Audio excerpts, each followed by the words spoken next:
Hello दोस्तों, आपका अपना परिवार कैरियर एग्रीकल्चर चैनल पे हार्दिक स्वागत है। मैं आपका दोस्त संदेश यादव। आज आप लोगों को हम topic BSc agriculture math subject क्या होता है इसके बारे में पूरी विस्तृत जानकारी देंगे। तो बीएससी एग्रीकल्चर मैथ में जो हमारे पास बुक है, इस प्रकार जो एलिमेंट्री मैथमेटिक्स प्रारंभिक गणित हमारे पास जो आई हुई है, इसमें कौन कौन से टॉपिक हैं और कौन कौन से टॉपिक हमारे पास मोस्ट इम्पॉर्टेंट हैं, उन टॉपिक से हम डिस्कस करेंगे। और कौन कौन से टॉपिक हमारे सिलेबस में कितने नंबर से आते हैं, तो उसके बारे में आप लोगों को डिस्कस करेंगे।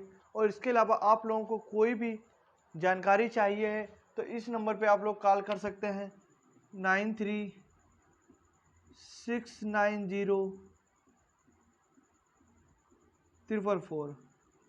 यहाँ पे ऑफलाइन क्लासेस औरंगाबाद में कब से 1 अक्टूबर से बीएससी एग्रीकल्चर फर्स्ट सेम की और स्टैटिक्स की मैथ की क्लासेस चालू होने वाली हैं। तो आप लोग अपने सभी दोस्तों के पास क्लास को शेयर करिए और ऑनलाइन भी आप लोगों को सभी चीज़ें हम समझाएंगे। तो जो भी जानकारी लेनी है तो इस तरीके से आप लोग ले सकते हैं। मैथ में क्या हमें क्योंकि पूरे से पूरे नंबर मिलते हैं, तो हमें टॉपिक बताना चाहिए कहाँ से क्वेश्चन किस प्रकार से पूछे जाते हैं। और जो हमारा टॉपिक इम्पॉर्टेंट मैथ ऐसा एक ऐसा सब्जेक्ट होता है जो जिसमें पूरे नंबर मिलते हैं। हमने भी बीएससी एग्रीकल्चर फर्स्ट सेम में पूरे कॉलेज में टॉप किया था और मैथ में 50 में से 42 नंबर थे। तो हमें पता है जो जो कमियां थी बच्चों को किस प्रकार से दूर करेंगे, क्या क्या प्रॉब्लम फेस करनी पड़ती हैं उसके बारे में। ठीक, तो आज हम मैट्रिक्स की पहली क्लास ले ली थी जो सिंपल थी, लेकिन उसके बारे में इंट्रोडक्शन देखें मैथ में पहला टॉपिक क्या था और किस प्रकार से था। तो पहला टॉपिक हम क्या चालू करेंगे, मैट्रिक्स। मैट्रिक्स क्या होता है इसके बारे में बताएंगे। मैट्रिक्स के कितने नियम होते हैं, कितनी के शाखा होती हैं, तो उसके बारे में हम आप लोगों के लिए डिस्कस करेंगे। तो मैट्रिक्स को क्योंकि मैट्रिक्स चैप्टर इसलिए चालू करें क्योंकि मैट्रिक्स चैप्टर से पिछली बार 20 से 25 नंबर का पेपर में आया हुआ था। तो इसलिए मैट्रिक्स को हिंदी में कहते हैं अवयव। क्या कहते हैं, अवयव।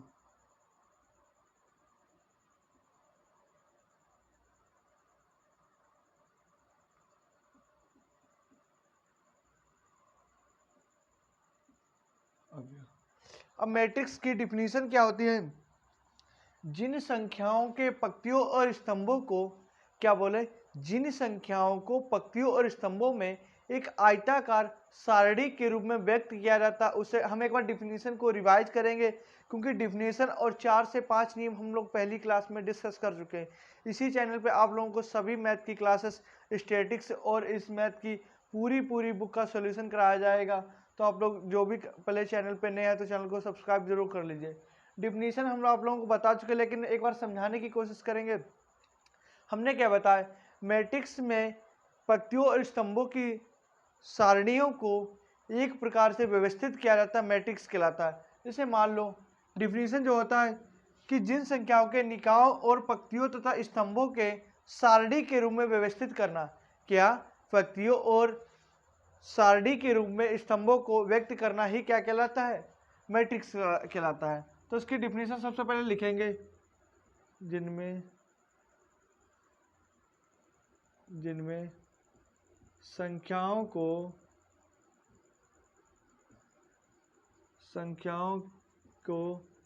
के निकाय को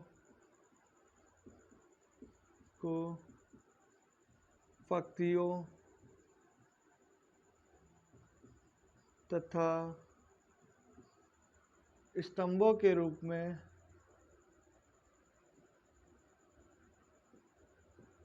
में व्यक्त किया जाता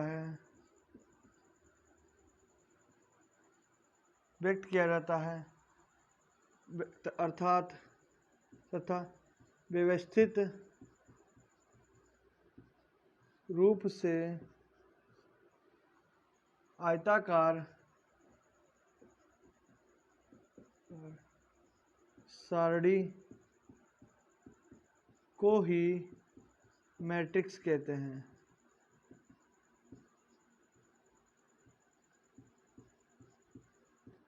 क्या बताए, जिनमें संख्याओं के निकायों को पंक्तियों और स्तंभों, मान लो कोई हमारा आयताकार है, क्या बोला, कोई आयताकार है